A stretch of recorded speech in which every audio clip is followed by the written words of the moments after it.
Chris Lamping here, PHRA's Executive Director. Welcome to PHRA's podcast, P4, People, Purpose, Passion, Pittsburgh.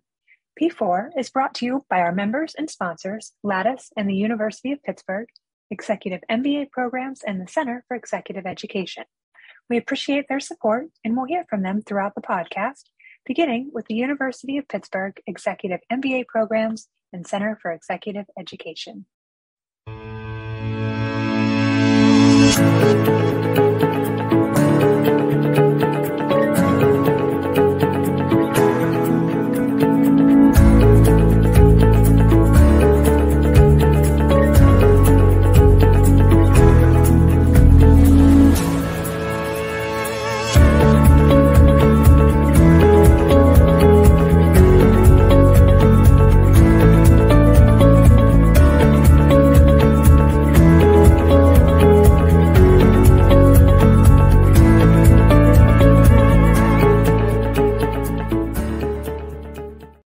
Welcome to the special conference edition of P4.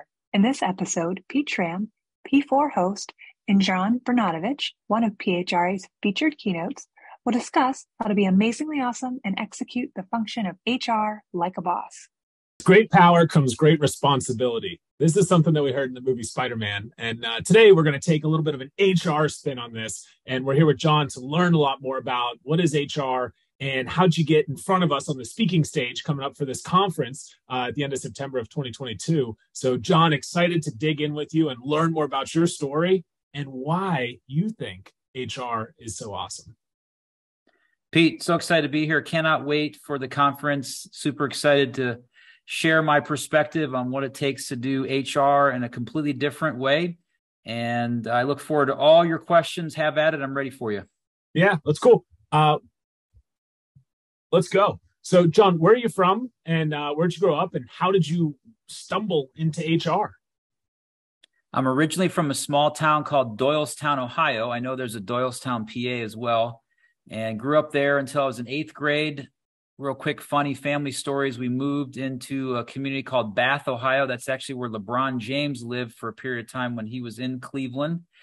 And I met my wife on the school bus ride home the first day of school in 8th grade, November 1st, 1987. Her and I did not know we were going to get married until later on in life. I think I knew it before she did. Anyway, long story short, I moved into Akron. I went to school at Kent State University, go Flashes. I was an academic All-American there at golf. I thought about being a professional golfer for about 1 week. I can tell that story at another time. And I decided to get into business because I love the idea of making a difference and having what I would describe control over my desired outcome, whether that be income level or type of house I wanted to own or control over my schedule. And so I did what I call corporate America, sales and human resources for a company called ADP for about 10 years. And then I've been an entrepreneur since roughly about 16, 17 years ago. Nice. So tell us a little bit more about the Entrepreneurial Endeavor. A couple of companies. What are you working on now? Where do you work? Who's your employer now, John? Sure. So I've started 6 companies. One of them I sold. One of them was a complete failure. And one of them was right in the middle is how I would describe it. And now I have 3 different businesses that I own today. One's a water vending company that's been around since 2003.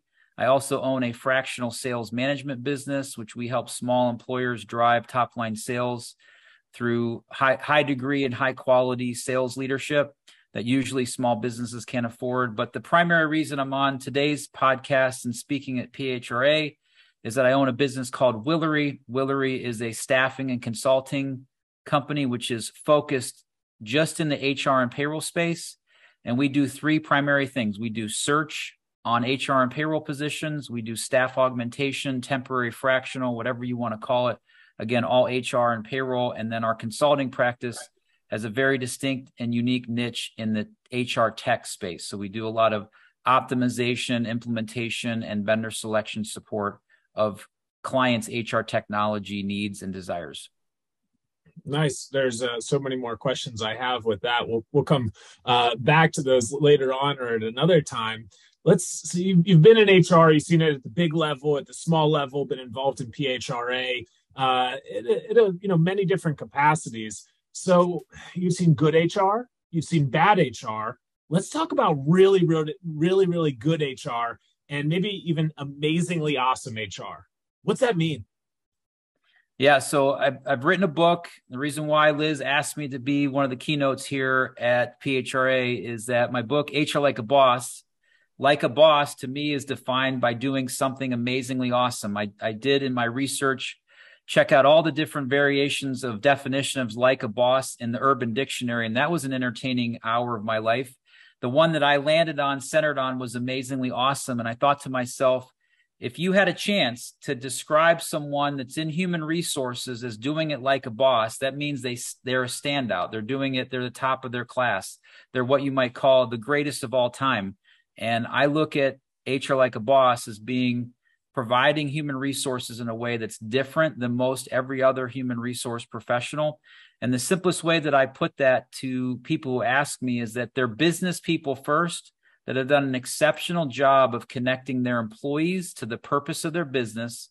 And as a result, we're getting great outcomes for our employees, in our company, which then we can make a big difference in the community by really having an aligned employee population that's centered in on what the business is all about, what it's trying to accomplish, so we can all do good together.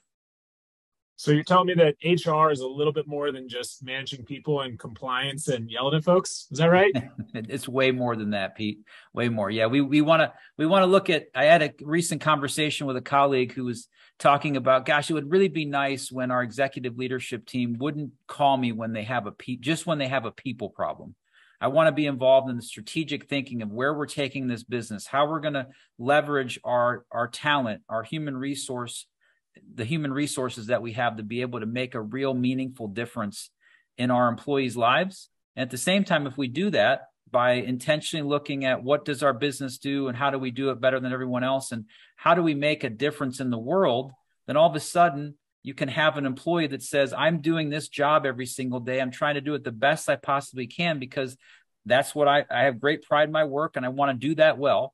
But at the same time, I know that this is what my business is needing me to do. And if I do that, then we can do something really good in our community that I feel like I have an impact on just by doing my job. And it can be a variation of jobs from the smallest in somebody's mind to the biggest in someone's mind. But if we can tie how your job makes a difference on our business and then how our business makes a difference in the community, that to me is what amazingly awesome HR is all about. And that's the opportunity that HR has in being able to take on that responsibility of driving that type of engagement and meaning and impact back to your employees.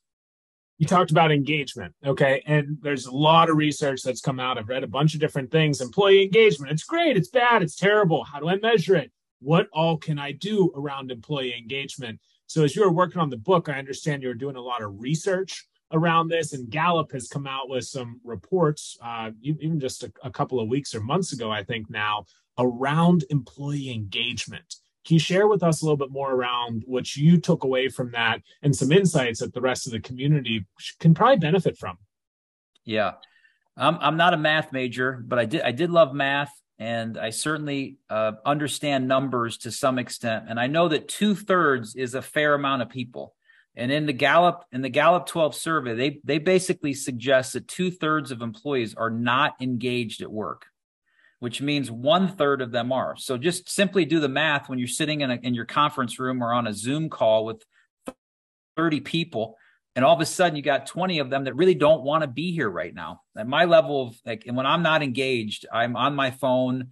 I wish to not be doing what I'm doing at this moment.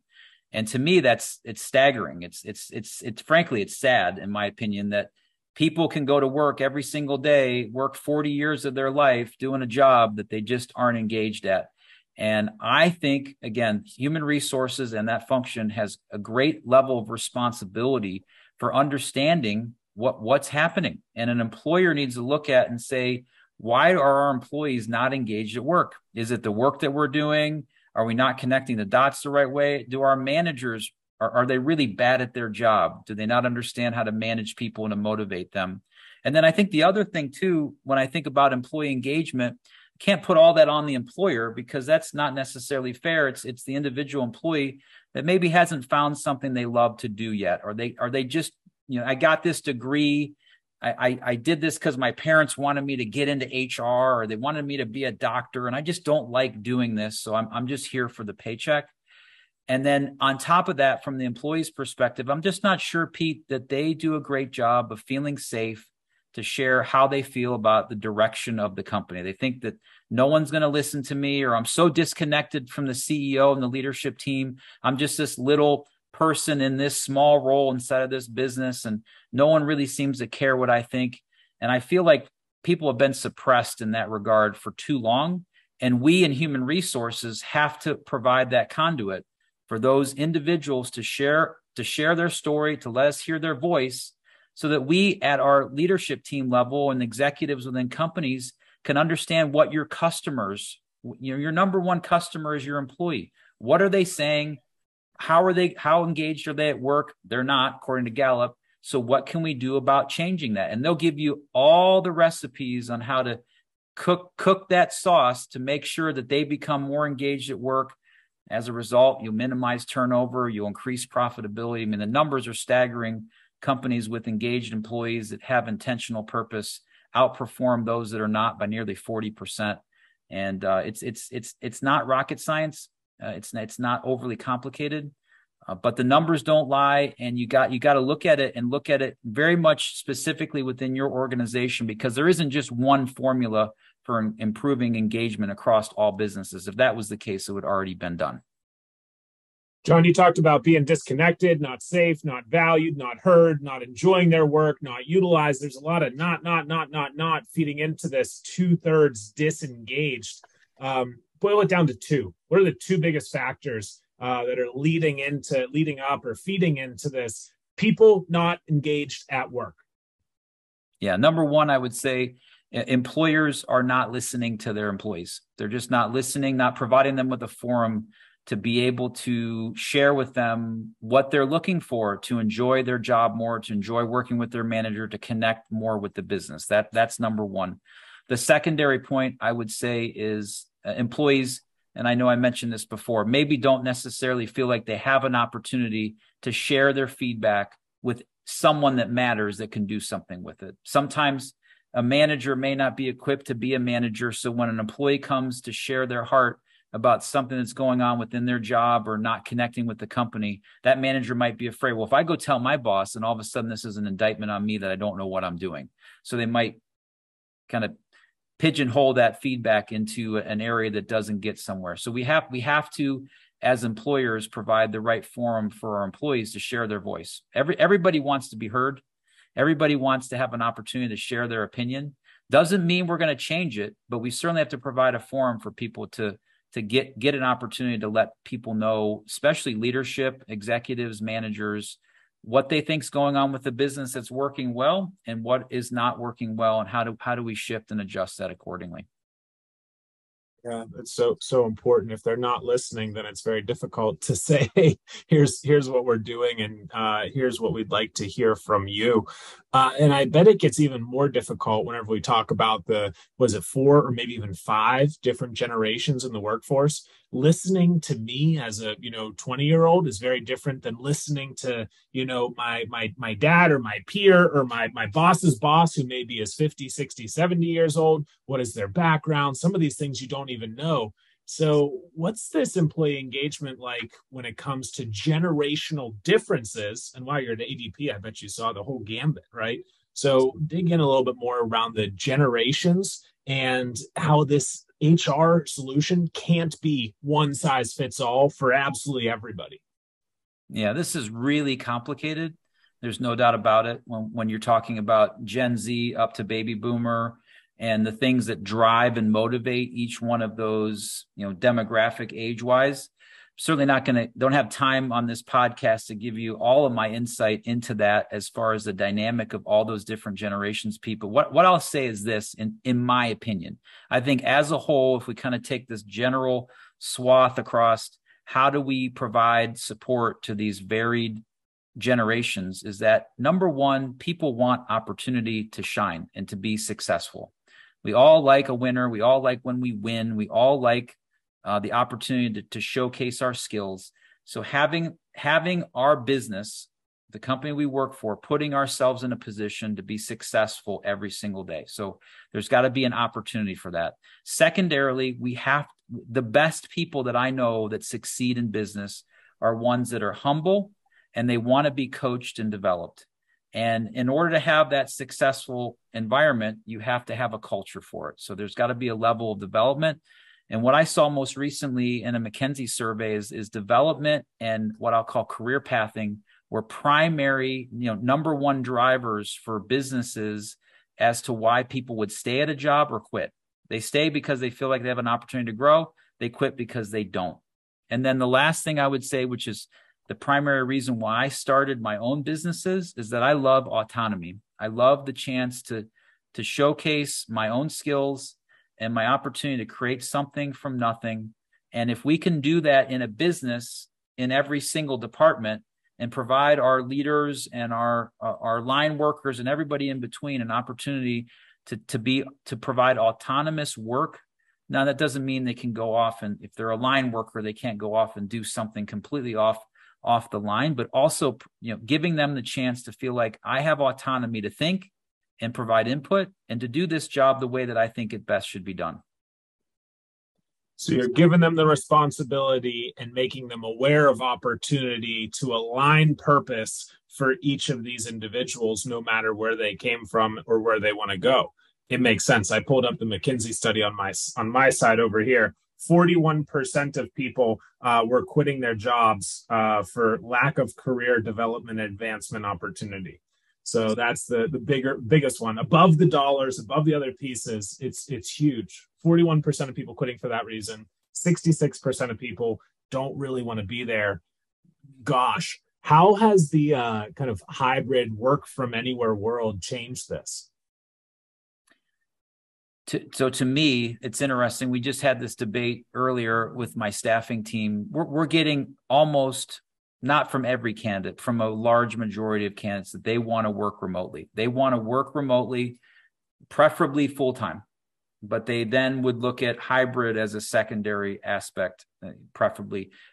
I don't want to say no one wants to work 100% in a traditional office every single day, because that's not true, but the vast majority want hybrid and remote. And I think what it has done, it has forced employers to make some decision and expose themselves in a way of being flexible and accommodating and understanding how the market changed, because COVID changed the market in this regard 100%.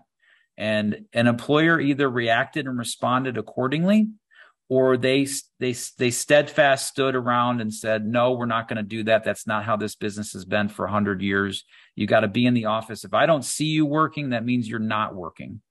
And as a result of that, 40-some million people quit, right, during the Great Resignation, and more are because they didn't feel like they had that career development opportunity. They feel like they didn't have that autonomy. You all of a sudden gave me remote work for 6 months, and then now you want me back in the office, where I felt like I was able to manage my work just as well and maybe manage my relationship with my spouse or my kids better because I was there. But now I got to go back in the office in a 30-minute commute, and I don't really like Starbucks that much, but I got to go there in the morning to get my caffeine fix. I think hybrid and remote work was one of the largest disruptions that HR has felt in my lifetime, 100%. Yeah, mine too, in my lifetime as well. Throw that one out there. So we talked about the problem. Let's talk about the solutions, right? What can we do to engage with those folks, whether they're part-time in the office, in meaningful ways? What are some things that you've seen that really, hits home and it works well?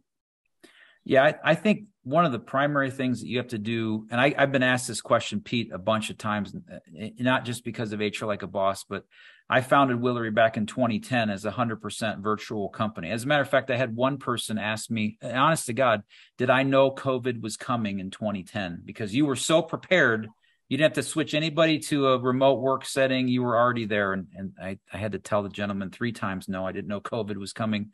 But that being said, the number one thing that we do that I feel like makes a difference of engaging employees and helping them in that remote hybrid setting is you have to have a regular one-on-one conversation and relationship with your manager and your team members. Gallup 12, one of the most difficult questions and the lowest ranking question that you get in that survey is, do you have a best friend at work? And they intentionally ask best friend. You can't establish a best friend relationship, at least most people can't, through email or through just Zoom calls. You have to have some ability to have one-on-one communication and a dialogue and develop a relationship with them.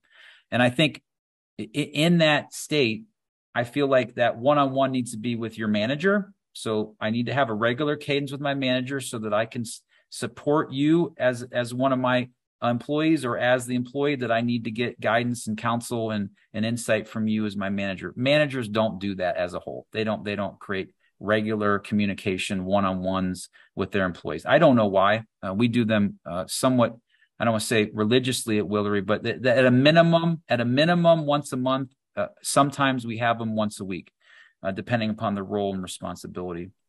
The other part is that you can't have a complete 100% hybrid or virtual workforce, I should say. You can't have 100% workforce that's remote and expect them to be able to connect with each other. So at the very least, once a year, preferably once a quarter, you're getting teams or regions together that are nearby one another that you can create fellowship with.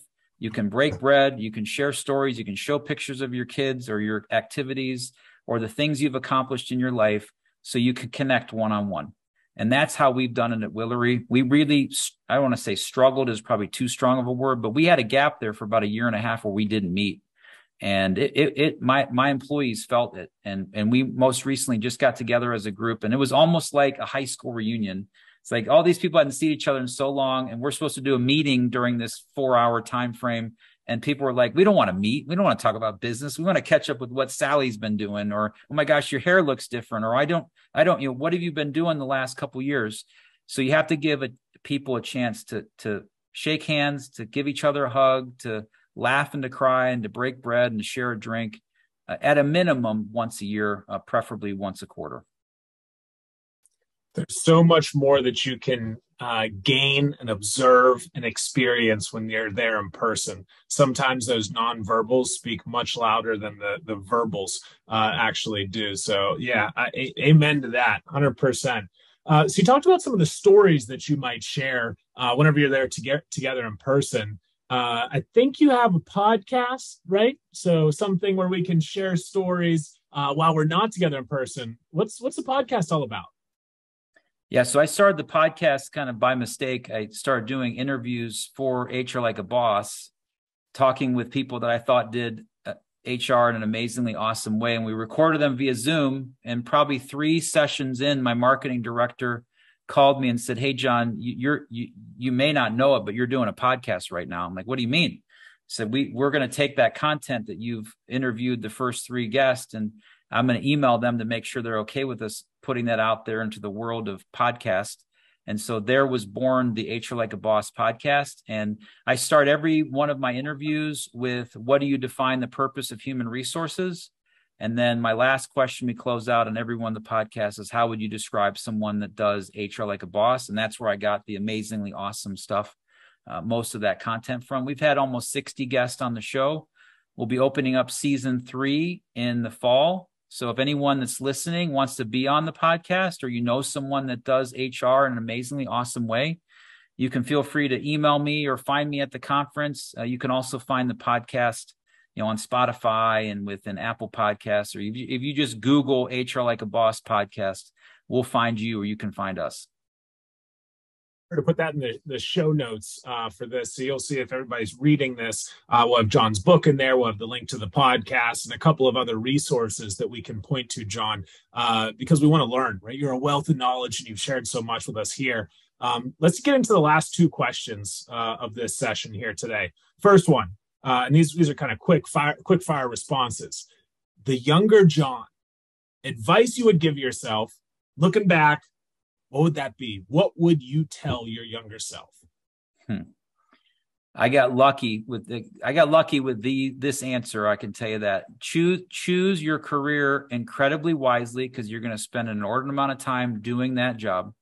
And then for me, choose your spouse even more more carefully as you do. And I'm blessed to have fallen in love with my wife in 8th grade, or maybe a little bit after that. And 25 years later, here we are, 2 kids and still happily married. But choosing your spouse and what you do every day, you're going to spend so much of your time with your spouse, and where your life goes as a result of that. And then what you do every day in your career, you better love both of those things, because otherwise you may not live as fruitful of a life as you probably could have. Yeah, so we got to make sure that we ride the bus more frequently, and it seems like there's good love in Ohio. I thought it was Virginia's for lovers, but I guess there's a lot of it expands everywhere, Pete. Yeah. All right, last one. So what are you reading right now, and 1 or 2 book recommendations to other people that are watching? Yeah, this is not a shameless plug. It's the fact of the matter. I've read my own manuscript a number of times, HR Like a Boss, to get it prepared to send off to our publisher, who's looking to publish the book in the very beginning of 2023. So that has been kind of my reading obsession, to be honest with you, Pete. I also have Scaling Up, which sits on my desk every single day. If you own a small to mid-sized company and you're looking to scale your business, or you're an HR professional that works in a small to mid-sized company, there's some great nuggets inside of a book called Scaling Up, written by Vern Harnish. It has 4 main pillars of the book, which are people, execution, strategy, and cash. And it tells you how to scale your business. It's very similar or somewhat of a competitor to EOS. If those of you that are used to that term, it's probably more well-known in the business community. We pick Scaling Up because it's way more friendly to people in the human resource profession. And then last but not least, I just started reading a book called Golf is Not a Game of Perfect by Bob Rotella, because I'm trying to get really good at golf again. And I have that as a passion in my life. And I think the psychology of golf is one of the most fascinating things that I've ever experienced as a human being. So, hey, who knows? The professional golf dream is still possible. And PHRA has a pretty fantastic golf and bocce outing each year. So hopefully we'll see you at that next year. And until the conference and coming up in a couple of weeks, John, thank you so much for your time. I've learned a lot, and I have about 650 follow-up questions from the book to the startup to the engagement to the other pieces. So I'm excited to listen to you talk, and just wanted to say thank you today for joining us, John. Pete, thank you. Look forward to seeing everybody. In a world where businesses are coming to terms with the demands of employee choice, solutions to improve workplace culture are crucial. Businesses of all sizes are doing everything they can to attract and retain top talent during this unprecedented time. Connection to the team, a sense of belonging, and a feeling of purpose rank high in the needs of today's work-from-anywhere society. Sound familiar?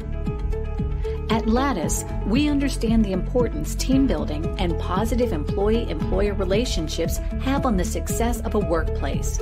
Done well, top-down and peer-to-peer knowledge sharing can unlock new levels of productivity and profitability to create a culture of cohesive collaboration.